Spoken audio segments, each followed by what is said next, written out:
नमस्कार। चलिए, आज सुनते हैं एक बड़ी ही सरल सी लेकिन गहरी सीख देने वाली कहानी। ये कहानी है दो घड़ों की, जो हमें ताकत, कमजोरी और समझदारी के बीच के रिश्ते के बारे में बहुत कुछ सिखाती है। तो चलिए, इस कहानी को समझने की शुरुआत एक सवाल से करते हैं। क्या किसी मजबूत या ताकतवर का साथ मिलना हमेशा हमारी सुरक्षा की गारंटी होता है? ये कहानी इसी सवाल की पर्दे खोलती है। तो कहानी हमें ले चलती है एक नदी के किनारे, जहां 3 दिनों से भयंकर बाढ़ आई हुई थी। अब जब बाढ़ का पानी थोड़ा उतरा, तो नदी में हर तरह की चीजें तैर रही थीं। और इसी उथल-पुथल के बीच एक मुलाकात होती है, जिसकी किसी ने उम्मीद नहीं की थी। और ये मुलाकात थी कहानी के हमारे दो किरदारों की। दो घड़े, एक तांबे का और दूसरा मिट्टी का। दोनों ही बाढ़ के बहाव में बहते बहते एक दूसरे के करीब आ गए थे। अब देखिए, इन दोनों घड़ों में ना जमीन आसमान का फर्क था। एक तरफ था तांबे का घड़ा, एकदम मजबूत बलिष्ठ, और दूसरी तरफ था मिट्टी का घड़ा, बेचारा बहुत नाजुक, बहुत कमजोर। और यहीं से कहानी का असली मजा शुरू होता है। तो होता क्या है, जो ताकतवर है यानी तांबे का घड़ा, वो कमजोर के सामने एक प्रस्ताव रखता है। एक ऐसा ऑफर जो सुनने में तो सुरक्षा का वादा लगता है, पर क्या सच में वो सुरक्षित है? तांबे का घड़ा बड़े रौब से या शायद अपनी समझ में मदद करने के अंदाज से कहता है, अरे भाई, तुम तो नरम मिट्टी के बने हो, इतने नाजुक, मेरे पास पास रहो, मेरे साथ रहोगे तो एकदम सुरक्षित रहोगे। अब ये प्रस्ताव मदद जैसा तो लगता है ना? पर क्या ये सच में मदद है?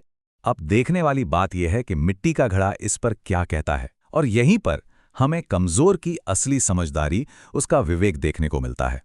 देखिए, मिट्टी का घड़ा कितना समझदार है। वो लड़ता नहीं है, बहस नहीं करता, बड़ी विनम्रता से जवाब देता है, मेरा इतना ख्याल रखने के लिए आपका बहुत बहुत शुक्रिया, लेकिन मैं आपके करीब आने की हिम्मत नहीं कर सकता।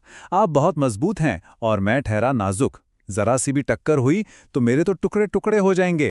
बस इतना कहकर मिट्टी का घड़ा खुद ही अपनी सुरक्षा के लिए एक फैसला लेता है। वो धीरे धीरे तैरता हुआ तांबे के घड़े से दूर चला जाता है। मतलब उसने उस मदद को ठुकरा दिया जिसमें खुद उसी का नुकसान छिपा हुआ था। तो अब सवाल उठता है कि इस छोटी सी कहानी का असल मतलब क्या है? इससे हमें सीखने को क्या मिलता है, जो आज भी उतना ही काम का है? देखिए, कहानी की सीधी और सबसे बड़ी सीख तो यही है कि कभी-कभी बहुत ज्यादा ताकतवर से दूर रहने में ही हमारी भलाई होती है। दोस्ती हो या साथ, बराबरी वालों में ही ठीक से निपटा है। लेकिन बात सिर्फ इतनी ही नहीं है। अगर हम और गहराई में जाएं तो कई बातें समझ आती हैं। पहली, आत्म जागरूकता। मिट्टी के घड़े को अपनी ताकत और अपनी कमजोरी दोनों पता थी। दूसरी, जोखिम का आकलन। उसने फौरन समझ लिया कि साथ रहने में फायदे से कहीं ज्यादा खतरा है। तीसरी बात, शक्ति का असंतुलन। उसने ये पहचाना कि दोनों की ताकत में कोई बराबरी नहीं है। और आखिरी, विनम्रता में छिपी ताकत। उसने बिना झगड़ा किए बड़ी विनम्रता से खुद को बचा लिया। तो अब ये सोचने वाली बात है कि ये पुरानी सी कहानी आज की जिंदगी में कहाँ-कहाँ लागू होती है। सोचिए, ऑफिस में किसी बहुत पावरफुल बॉस या कलीग के साथ काम करने से पहले क्या हम फायदे नुकसान का सही अंदाजा लगाते हैं? या अंतर्राष्ट्रीय राजनीति में जब एक छोटा देश किसी सुपर पावर के साथ कोई समझौता करता है, तो क्या वो अपनी आज़ादी को दांव पर लगा रहा है? कहाँ-कहाँ ताकतवर का साथ सुरक्षा का एक भ्रम देकर असल में खतरा बन सकता है? इस पर जरूर सोचिएगा।